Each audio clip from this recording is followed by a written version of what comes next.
Imagine this, 14 years of corporate America, 2 degrees, hundreds of thousands of dollars of engineering school and MBA school, working 9 to 6 for 14 years for somebody else. And within 2 years of doing apartments, I'm making more money. That's what got me to Texas, Hannah, is I got a job as an engineer.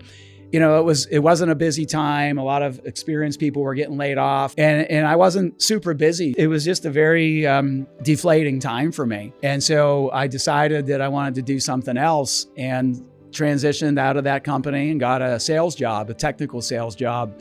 Honestly, I loved that job, but I wasn't making a lot of money. And so I remember talking to my boss, and he's like, well, you need an MBA. During my MBA school, I met people that were in software sales, and they were making like $100,000 a year plus commissions. And so I got into that business, and next thing you know, I'm like selling software. And I remember in that software sales job, I got a commission check for $198,000.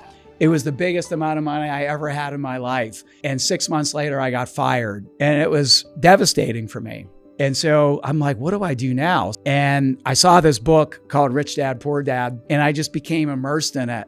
And then I read the next book, The Cash Flow Quadrant with ESBI, and that book just changed my life. And that's how I got into the business. I was 35. I remember getting like $4,000, $5,000 a month, every month like clockwork. And I'm like, man, why didn't I start this sooner?